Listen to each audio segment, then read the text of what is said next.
Hey everyone, welcome back to my channel. I know it's been a while since I've made a video, but I'm coming to you with some good hormone tips for optimal fertility.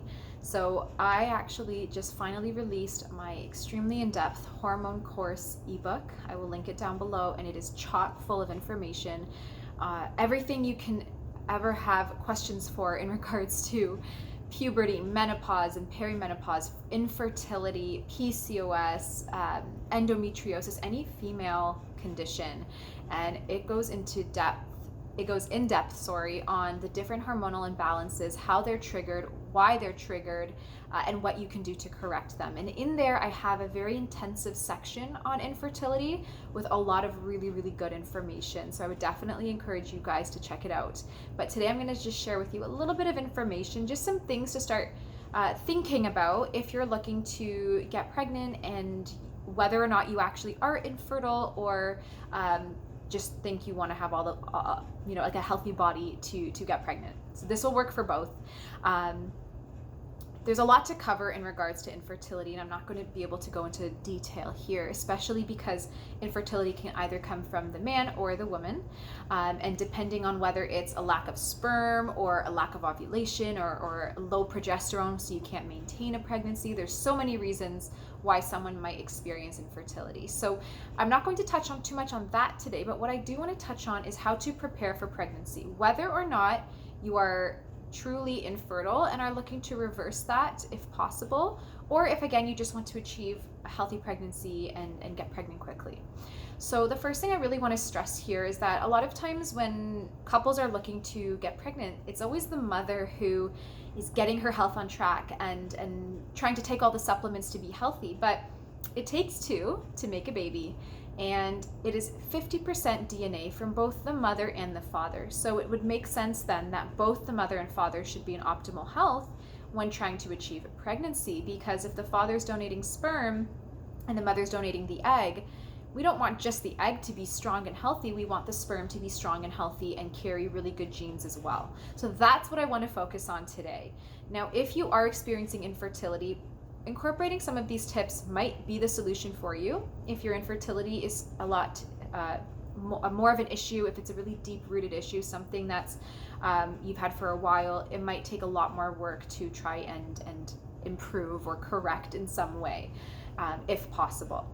But regardless, definitely I think everybody should be trying these tips, whether or not you're trying to achieve pregnancy, but most importantly, if you are. Okay, so now finally, let's get into it. The first thing in regards to what you should be doing is really giving yourself time. If you're saying, I think I'm ready to start trying, you want to give yourself a good 4 months at least of good detoxing before you really try. The reason is because it takes about 4 months for a lot of really toxic and harmful substances to actually be able to leave the body. And there are, and I go in depth in my ebook on this if you're looking for resources and things like that, but there are a lot of studies showing that in both the mother and the father, whether you were drinking alcohol or smoking or just exposed to a lot of toxins like phthalates or BPAs and those kinds of chemicals that we come across day to day, they sit in our body and they actually change our genetics. They turn on and off certain genes in our body.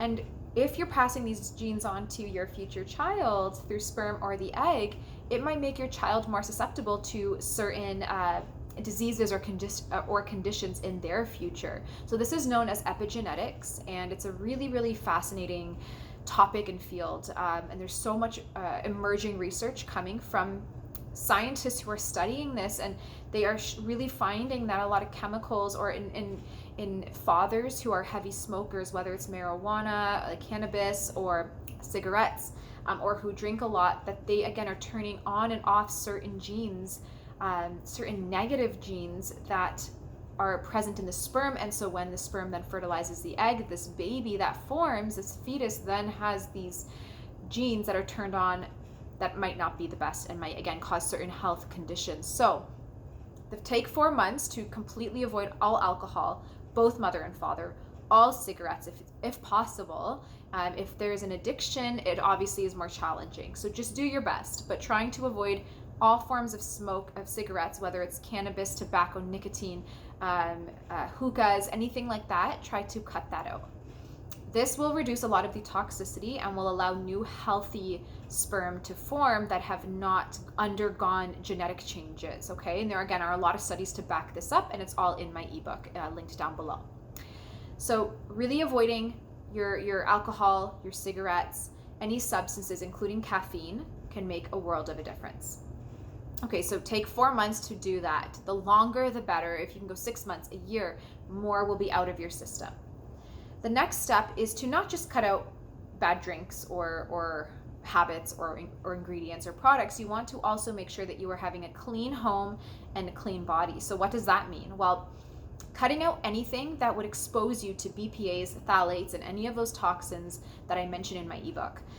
There are so many chemicals, over 2,000 to be exact, that we are exposed to on a day-to-day basis, from drinking from plastic bottles, not having good filtered water, using toxic colognes, deodorants, shampoos, conditioners, perfumes, makeup, and the list goes on. In the women specifically, this is really fascinating, and there's again studies to back this up. Women who are exposed to BPAs, so plastics, phthalates, heavy metals like aluminum, things like that, they actually build up and they store in the fetus. So the mother can go get her toxin levels checked, and they can actually be quite low, but when they test the baby's toxicity levels, they are sky high most of the time. They actually pass through the umbilical cord, and it's stored in the cord blood, and this passes to the baby. And what's really crazy, and again, I talk about this in depth in my ebook, is that if a mother has a baby, and that baby is a girl, so if there's a girl growing in the womb, a baby girl, 3 generations are affected by this toxicity. So the mother, the pregnant woman, is affected because she's exposed to these toxins, and it's causing cellular damage to the mother.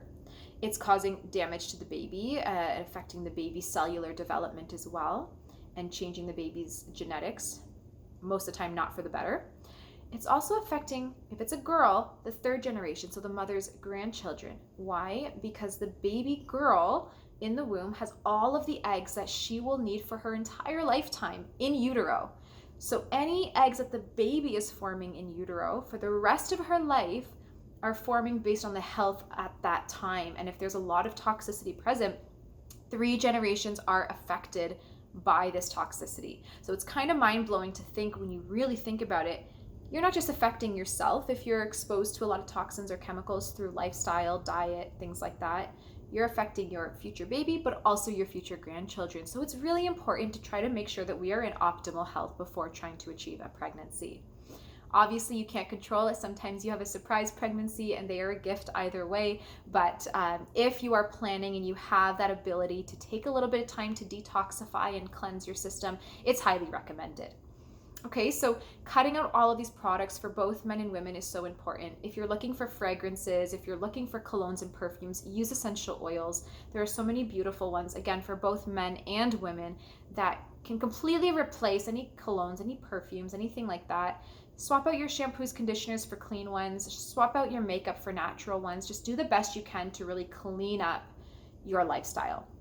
Okay, so number 1, cutting out alcohol, any kind of smoking, tobacco, cannabis, things like that, and caffeine. Step number 2 is removing toxic products from your home, from your, touching your body, and fragrances in the home, things like that. Step number 3, and this is really important, is nutrition. So again, when you are going to be forming sperm or egg, or if you're already pregnant forming a baby, you need a very well-balanced nutritional profile, both the dad and the mom, to have an optimal pregnancy. So again, for men, if you're having a low sperm count, or you're having low sperm motility, or just want healthy sperm in general, L-carnitine is a great supplement to take, as it improves sperm motility, sperm health, and can really increase the number of viable sperm present. Another thing for men especially, but women too should do this, is fish oil, omega-3s. These omega-3s have prostaglandins that really help to, again, improve the sperm count, improve sperm motility and sperm function, and really bring inflammation down in the system as well. They also form healthy eggs, healthy ovarian function, balanced hormones. There's a lot of benefits for both men and women who take fish oil. Probiotics are also a good idea because they're going to flood both the mom and dad with good probiotics in the gut that absolutely pass to the baby, more so for the mother. Probiotics, specific strains, have been found to increase sperm motility and sperm production in men, and there are studies to back that up. For women, they have been found that women who are on probiotics throughout pregnancy have lower rates of strep B, developing strep B throughout pregnancy, but also it inoculates the baby's microbiome, and the baby then, when they're born, has a lower risk of developing asthma, eczema, these other conditions that are quite common in children. So it's really powerful to make sure that you're building up your gut health from the very start, from the get-go. And again, if you're already pregnant, it's not too late to start doing all of these things. So whatever stage you're at, try to incorporate these supplements. For women especially, get on a multivitamin, ideally a prenatal, but get a prenatal that has folate, not folic acid. A lot of women and men have MTHFR, which is a genetic SNP, a type of genetic SNP that prevents you from converting folic acid into folate, and it actually builds up in toxic levels in the body and can cause a lot of imbalances. So cut out the folic acid. That's old news. Switch to folate, methylfolate, and you will have if you have MTHFR, will have a much easier pregnancy. If you don't have MTHFR, you can still do folate. It's still great for you. So prenatal, just to make sure you're building up all of these nutrients. Then taking specific supplements to target whatever you need. If you know you're deficient in zinc, which is great for men and helping build healthy sperm. If you know you're deficient in zinc, add zinc in. Or if you know you're deficient in vitamin C, add that in. So make a specific protocol for you, for your partner, to make sure that you both have, again, all the nutrients you need. But also, step number 4, don't just take supplements and cut things out. That already is going to help a lot. But try to do a detox. If you have 4 months, if you have 6 months, if you have a year, or even have 1 month or even a week, start detoxing. Start trying to get things out of the body. Even if you lead a healthy lifestyle, we all have toxins building up in our body because we live in a toxic world. It doesn't matter, how clean you eat at home. If you go out to a restaurant, you're getting chemicals and canola oils and things. If you can be really clean in your home, but as soon as you go to a mall or a store, you're getting fragrances and BPAs and phthalates and everything else that we can't avoid. And these build up in our body. So it's always a good idea to do a detox. I always recommend doing some liver and kidney cleansing. Do a good pathogen cleanse. So get on some antifungals and probiotics, maybe an antiviral and a binder like chlorella powder or activated charcoal. Do some kind of cleanse. I would recommend working with a practitioner to do it safely and correctly and quickly. But doing some kind of cleanse is really powerful to get rid of toxicity so that they are not going in the sperm, they're not going in the egg, they're not going to be going to the fetus and forming and building up toxicity, while this fetus is developing. I personally prefer drainage therapy, which is a form of homeopathy, and it's really powerful to help go inside of our cells and really pull everything out, but it kind of varies person to person. So I would just say work with a practitioner if you can. If that's not possible and you have no idea how to do a cleanse, at the very least, completely cut out any toxic and bad foods and really eat a clean diet. Do lots of cleansing juices, or if you don't tolerate juices, do a lot of cleansing herbal teas. Eat, healthy proteins that are wild caught or grass-fed, pasture-raised, lots of dark green vegetables, lots of fiber, healthy fats, and really cut out the sugars, the starch, the packaged foods, the processed foods. So you're really getting like a flood of nutrition in, and that will help to kind of pull some toxicity out. Drink lots of water, try doing some fasting, even if it's just for, 12 hours every day or 14 hours or 18 hours. If your body's allowing it, try to do fasting. You can incorporate saunas and sweat out some toxicity. You can do workouts to sweat out toxicity. So just try to get toxins out any way you can, working with your budget, with your timeline. The more toxicity we can pull out, the less inflammation we'll have, and the healthier sperm and healthier eggs we will have. And there are studies to back it up, absolutely. So these are just some of the things that I would recommend. I personally have a lot of success stories from clients who were considered infertile, were not achieving pregnancy after several years of trying and tracking their ovulation. And just by cutting out a couple things like alcohol, sugar, things like that, just by adding in a couple supplements and really removing toxins as much as possible, after a few short months, they were able to successfully achieve pregnancies. And it's so beautiful to see how something so small can really affect us. And one other thing I will say is exercise is also important. Okay, so to recap, we want to cut out, our alcohol or cigarette smokes, even if it's once a week or just on the weekends. Cut it out. If you're trying to have a baby just for a little bit of time, try to avoid it. You also want to cut out, again, plastics, shampoos, conditioners, scents, fragrances, things like that from the body. Add the supplements in that I recommended. You can try adding in some kind of detox supplement regime. Also try doing some exercise and practicing detoxification any way you can, and eating a really clean diet. The last thing I will highly recommend is exercise. For women who are obese, they have much higher infertility rates, and men as well, lower sperm count the more weight that they gain. So for women, much lower chance of ovulation or fertility. For men, much lower sperm count the more obesity that there is, or the more weight that there is on the person.